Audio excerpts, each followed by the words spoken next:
मेरे साथ में है प्रांजल कामरा।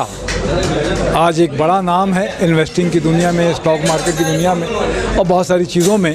और इसके अलावा ऑनलाइन जो काम करते हैं तो यूट्यूब में भी हैं और गूगल में भी अगर आप सर्च करेंगे प्रांजल को तो बहुत सारी उपलब्धियां दिखेंगी।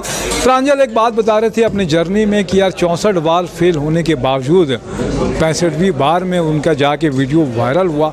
ये धैर्य, इतना धैर्य तो सामान्य अभी जो लड़के हैं वो नहीं रख पाएंगे। क्या कुछ लगता है कैसे कहेंगे? क्योंकि जब हम यंग होते हैं थोड़ी चंचल प्रवृत्ति के होते हैं, हर चीज़ अच्छी लगने लगती है हमें। तो जैसे वो एक फिल्म भी आई थी मांझी की, जहाँ वो 22 सालों में पहाड़ को काट देते हैं। तो सोचिए कि अगर एक इंसान पूरा पर्वत तोड़ सकता है तो वो एक ही कारण से हुआ कि वो एक ही काम को वो 22 साल करते रहे। तो मैंने तो साल भर ही किया जी। और मेरा काम तो पहाड़ तोड़ने जैसा भी नहीं था, मेरा काम तो वीडियो बनाना था जी। अब इसमें बात यह है कि कई बार ना हम आसपास देखते हैं कि मेरी उम्र का उसको लाख रुपए की नौकरी लग गई, उसको ये हो गया, तो हमें जल्दी अमीर बनना होता है। क्योंकि हमें लगता है कि दोस्त हमारी कद्र तभी करेंगे। जो दोस्त आपकी तब कद्र कर रहे हैं वो तो दोस्त ही नहीं है। जो कमाई से कद्र करे तो वैसे दोस्तों को तो छोड़ देना चाहिए। तो आज का युवा ना अपने ऊपर प्रेशर बहुत ले लेता है कि मेरे को साल भर में ही कमा लेना है, 6 महीने में ही कमा लेना है। वहां से फिर हम गलत तरीकों से फंसते हैं, क्योंकि ईमानदारी से सक्सेसफुल होने में समय तो लगेगा ही, शॉर्टकट तो है ही नहीं। बल्कि साल भर 2 साल में हो गया तो आप बहुत लकी हैं, उससे ज्यादा ही टाइम लगना है, तो समय तो लगेगा ही।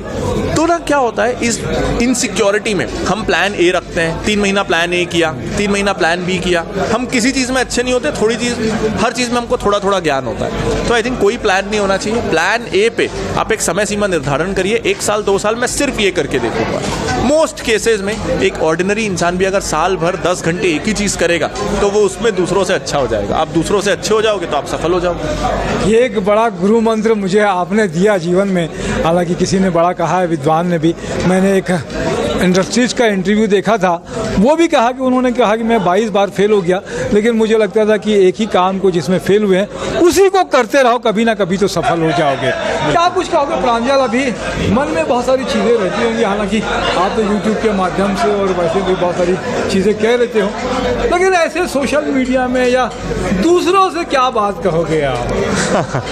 देखिए, एक चीज़ जो मेरे दिमाग में अक्सर आती है जब मैं देखता हूँ, तो जब मैं कई बार मुंबई जाता हूँ या ऐसे सोशल गैदरिंग्स में जाता हूँ, तो कई बार जो बॉलीवुड सेलिब्रिटीज़ हैं, एक्टर्स, मॉडल्स, उनसे मिलना होता है। और मैं एक चीज़ नोटिस करता हूँ कि कई बार एक आम इंसान उनकी चकाचौंध से बहुत हैरान हो जाता है या खुद को बहुत निम्न समझता है। तो मैं आज के लोगों को ये ज़रूर कहना चाहता हूँ कि कोई कितना भी सक्सेसफुल है, वो अपनी फील्ड में, वो आपसे बड़ा या छोटा नहीं हो गया। तो अपने आप को अगर आप सक्सेसफुल हो तो ईगो नहीं होना है, और अगर आप सक्सेसफुल नहीं हो तो भी अपने आप को इंफीरियोरिटी कॉम्प्लेक्स से ग्रसित नहीं करना है। एक इंसान, मैं कहता हूँ दुनिया का सबसे अच्छा क्रिकेटर को मैं ले लूँ तो वो क्रिकेट में अच्छे हैं ना, उनसे बैडमिंटन खिला लो तो वो अच्छे नहीं होंगे, उनसे आप कोई और काम करवा लो तो हर इंसान अपने काम में अच्छा है। कोई भी इंसान एक दूसरे से बड़ा नहीं है। इसीलिए मैं ना आजकल देखता हूँ कि सड़क पे एक, मान लीजिए कोई युवा जा रहा है, उसको एक सड़क पे खड़ा हुआ ट्रैफिक पुलिस वाला रोक लेता है और बोलता है कि आप तेज चला रहे थे, ये वो। तो पहला जवाब ये आता है, जानता है मैं कौन हूँ? और